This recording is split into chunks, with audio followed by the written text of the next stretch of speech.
പാദങ്ങൾക്ക് വിളക്കും വഴികളിൽ പ്രകാശവുമായ യേശുമിശിഹായുടെ നാമത്തിൽ ഏവർക്കും സാന്ത്വം മിഷൻ സെമിനാരിയിൽ നിന്നും സ്നേഹവന്ദനം.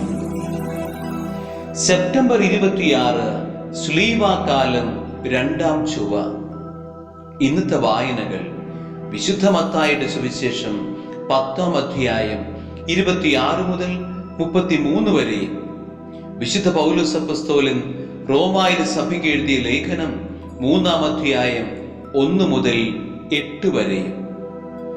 എല്ലാ മനുഷ്യരും വ്യാജം പറയുന്നവരായാലും ദൈവം സത്യവാനാണ്.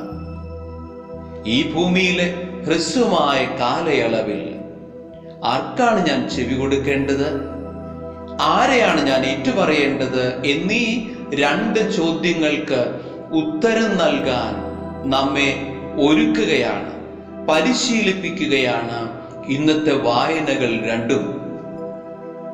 ചെവി കൊടുക്കേണ്ടവന് ചെവി കൊടുക്കാതെ നുണയനും നുണയുടെ പിതാവുമായ പുരാതന സർപ്പത്തിന് ചെവി കൊടുത്തതാണല്ലോ ആദി മനുഷ്യരായ ആദത്തിനും ഹവ്വായ്ക്കും സംഭവിച്ച തെറ്റ്. അന്നു മുതൽ ഇന്നുവരെ അവൻ മനുഷ്യരെ തമ്മിൽ തെറ്റിദ്ധരിപ്പിക്കുകയും തെറ്റിൽ വീഴ്ത്തുകയും ചെയ്തുകൊണ്ടേയിരിക്കുന്നു.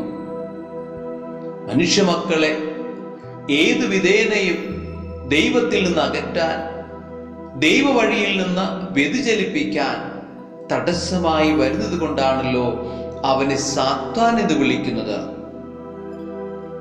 അവൻ മനുഷ്യരുടെ അധരങ്ങളിലൂടെ വ്യാജം പറഞ്ഞ് അവരെന്നെ വഴിതെറ്റിക്കുന്നു.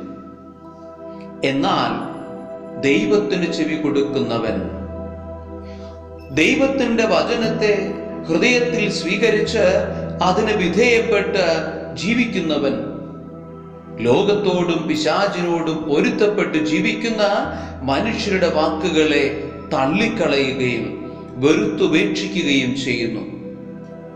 കാരണം ലേഖനഭാഗത്ത് പറയുന്നത് പോലെ അവൻ വിശ്വസിക്കുന്നു ദൈവം മാത്രമാണ് സത്യവാനും വിശ്വസ്തനുമെന്ന്.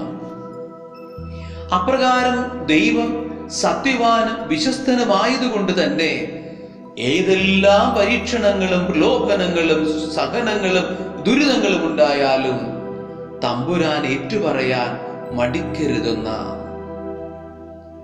ശരീരത്തിന്റെ മേൽ ലോകത്തിനും പിശാചിനും അധികാരമുണ്ട്.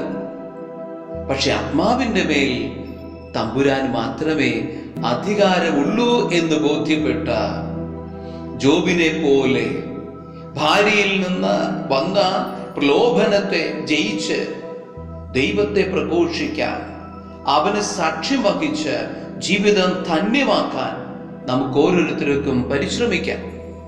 മനുഷ്യരുടെ മുമ്പിൽ ഏറ്റുപറയുന്നവനെ എൻ്റെ സ്വർഗസ്ഥനായ പിതാവിന്റെ മുമ്പിൽ ഞാനും ഏറ്റുപറയും എന്ന ക്രിസ്തുവിന്റെ വാഗ്ദാനത്തിൽ ഉറച്ചു വിശ്വസിച്ച് നമുക്ക് ചുറ്റുമുള്ളവരോട് അവന് സാക്ഷ്യപ്പെടുത്തുവാനുള്ള കൃപയ്ക്കായി നമുക്ക് പ്രാർത്ഥിക്കാം.